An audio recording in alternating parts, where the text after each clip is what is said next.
to Two Roads Crossing, a podcast production of the Christian Veterinary Mission. Do you wonder how your faith fits together with your profession? Well, join us as we explore how to live well at the intersection of two roads crossing.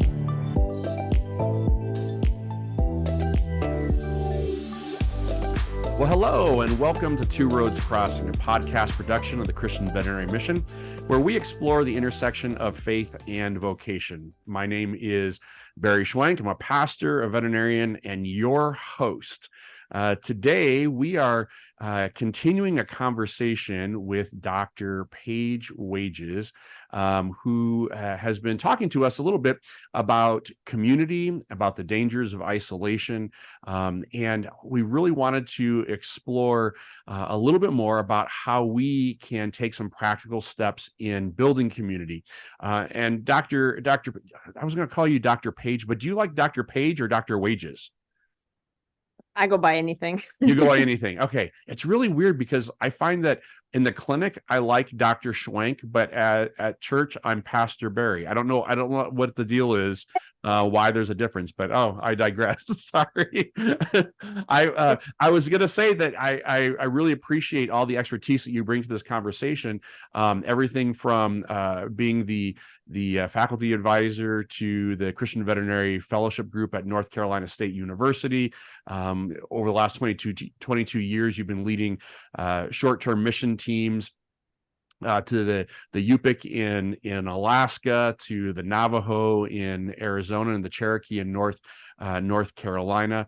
And you've got a wonderful team that you lead as lead veterinarian at Care First Animal Hospital in Raleigh, North Carolina. And so I just really appreciate all the time and thought that you've put into being intentional about community building. And for us, whether it's community within our faith journey or community as professionals, I think it's really important for us to understand how to build that level of encouragement and support into our lives. So thanks. I appreciate you joining me once again, carrying on this conversation. So let's jump into this.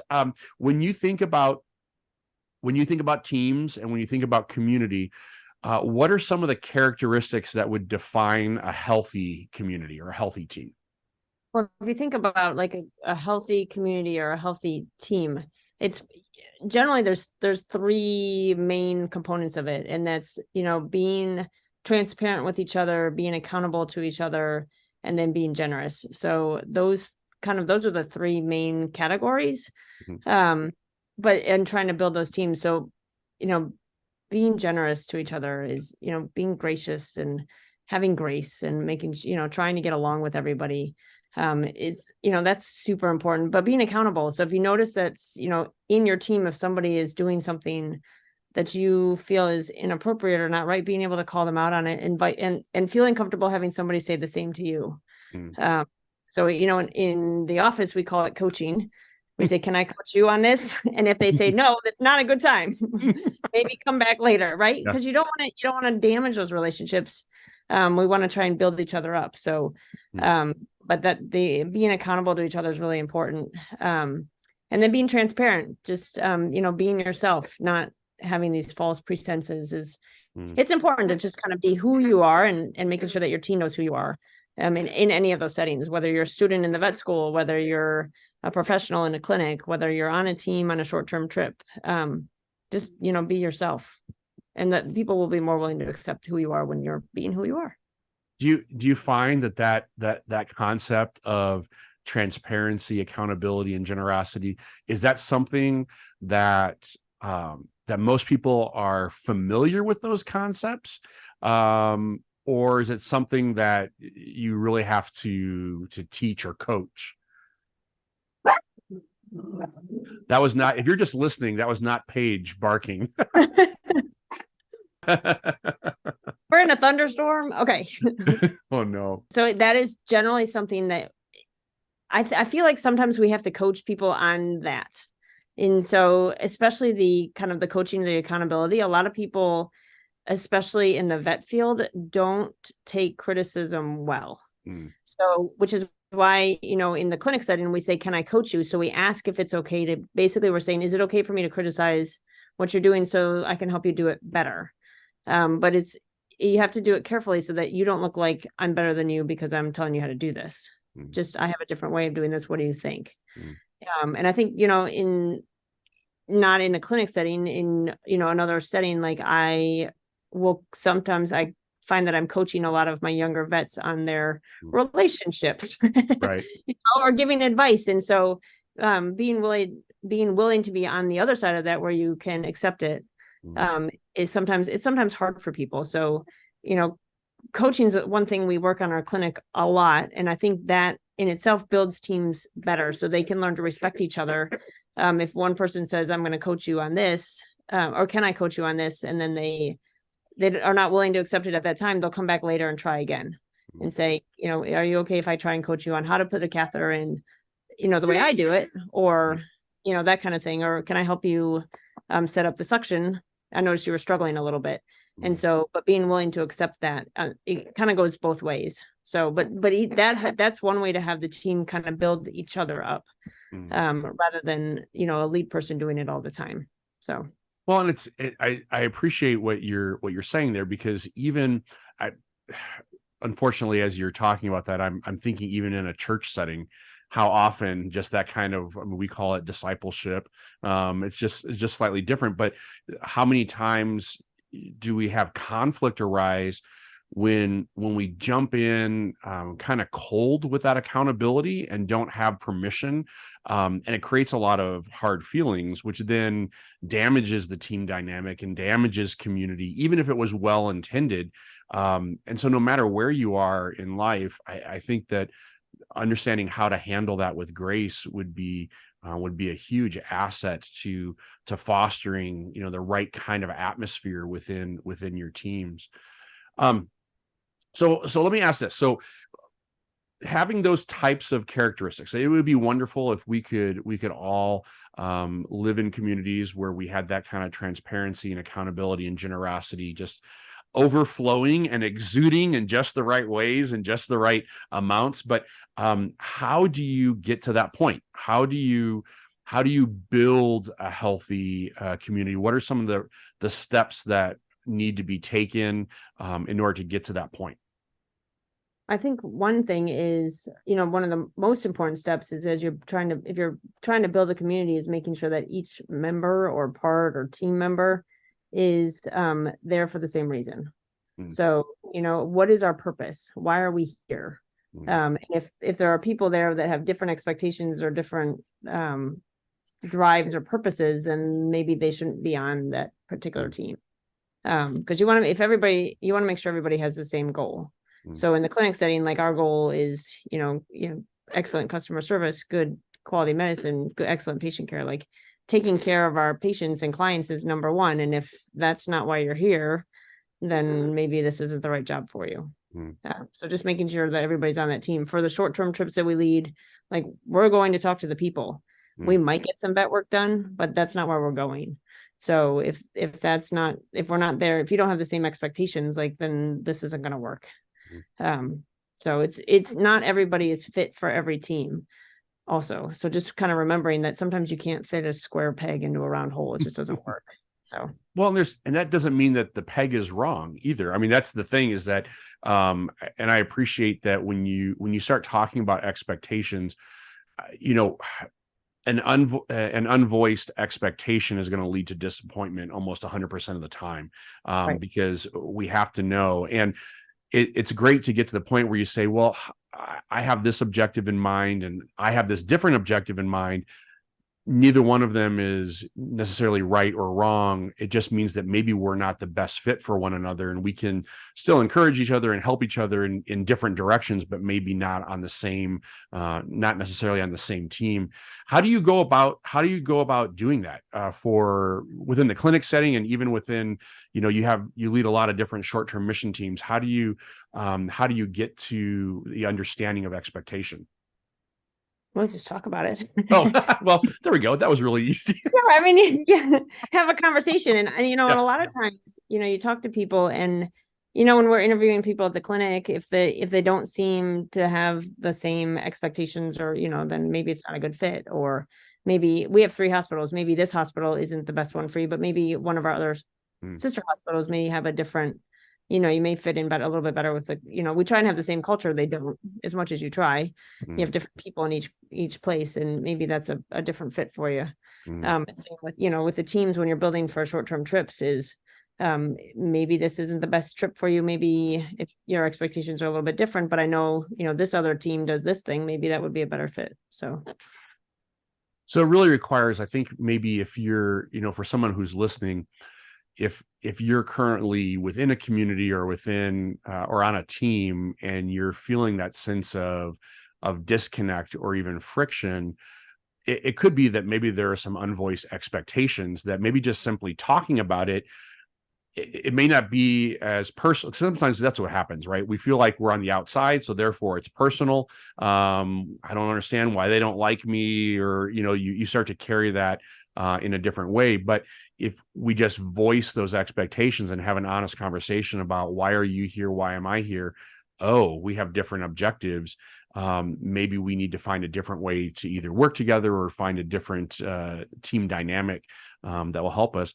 Just simply having those conversations would be a good place to start. Do you think that aspect of just having that conversation, does that kind of plays into that transparency? Yeah, that's what I was gonna say. Yeah. That's where you're being transparent and being honest. Like, and that's, a lot of times, and for some reason in our current culture, being transparent is not a thing people do. Right. I mean, I think it's hard for people to be honest with people and say, I'm feeling this way. Can we talk about it? And that's something that we need to be willing to do and open to do, to make sure that communities thrive and teams thrive. Because otherwise they're going to falter. Right. And if you're starting to notice, and that's the thing, I guess, is that if you're starting to notice that the objectives are falling apart, it may be because the expectations of those that are connected aren't leading towards those objectives. So if you can have that honest conversation, and part of it, again, we all have a little bit of that, type A personality, and the idea that if I don't fit, then it means that I've failed, as opposed to just being that square peg that just needs to find a different place to fit in better. It's not necessarily a thing of right or wrong. It's just location. That might be the problem. Well, how do you? So, what about with accountability? How do you foster that kind of a characteristic within your teams? Well, and we talked about it a little bit with the coaching aspect.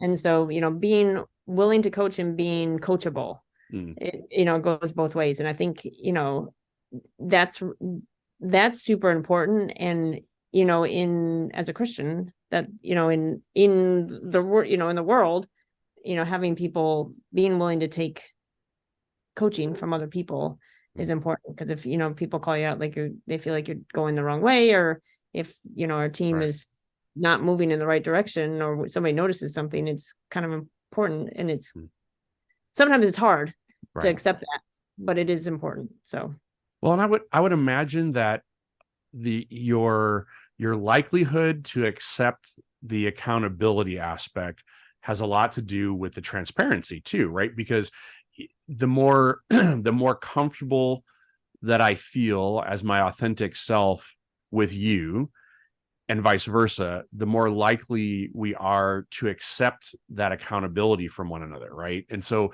it goes back to the whole parable of the sower, right? If you haven't tilled the ground, the seed's going to sit on that hard ground and it's not going to get anywhere. But the soil is much more likely to receive if it's been tilled up a little bit first. And that accountability, sometimes I think even as veterinarians, even within our position, we think that we can just come in and dictate, or we call it teaching, but it's kind of a top down, kind of an oppressive thing, as opposed to mentoring and coaching, which kind of conjures up these pictures of a side by side instead of a top down kind of approach. Do you find that within whether it's within your short-term teams or even on your within your the clinic staff, do you find that it's easier to get to that level of accountability the greater the transparency, or am I off there? No, I think that's true. I think once you have to know the person well, and I think loving on them too is important, and that's what the kind of the generosity part comes in, and being gracious. Is people will be more willing to be coached if they know that you care. So showing that you care is really important. And so in the clinic setting, we take care of our mission is every patient, every client. It begins with caring every patient, every client, every time.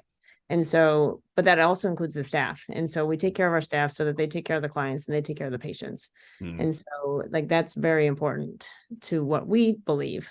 And so I think if, there's not really a top down per se coach, I say, can I coach you on this? It's not because I'm the head doctor. It's because I want to make them grow, and they know that, and my goal is to get them to wherever they want to be in life. And if I'm a stepping stone, that's fine. If they want to stay with us forever, that's great. And so they know that. So, and I think that's part of it. And being, like I said, being transparent. So.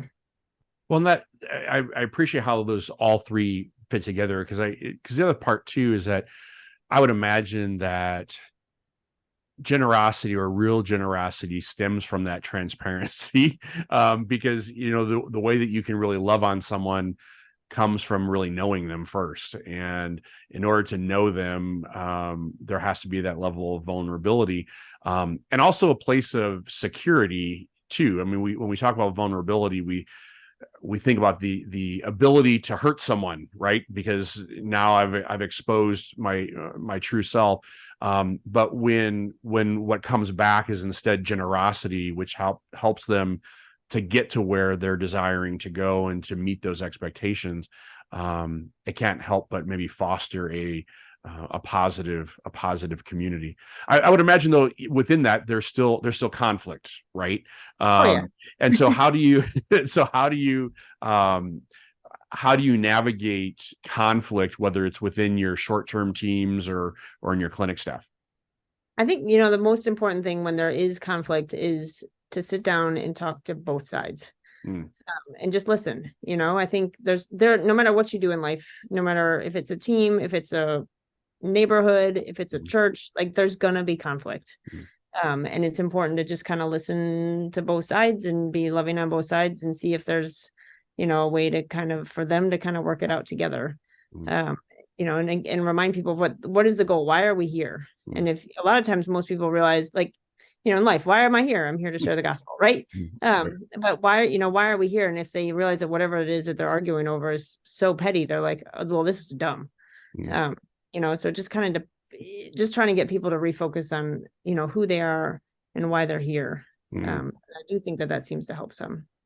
Well, it's true too, that there's a lot of times where, when you said like, this is something petty, there are things that we allow to get in between us instead of standing together to fight against the things that are trying to separate us, and sometimes when there is a problem between us, we end up lobbing mortars back and forth and hitting each other instead of actually dealing with the problem. And so that kind of intentionality with problem solving and allowing that grace and forgiveness to kind of exude through is just part of that generosity. I really like that picture of having that generosity, which extends, even in the most difficult of circumstances.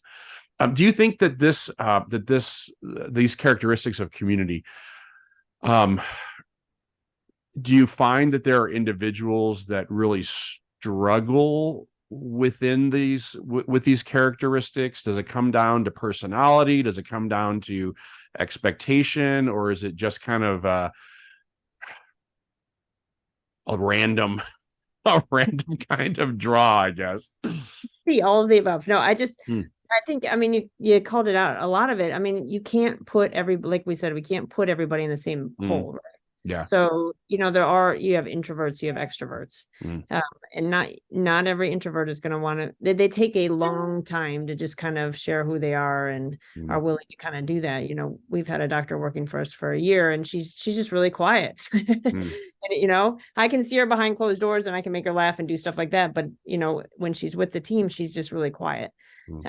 And so some people just take a little longer to warm up, and that's okay.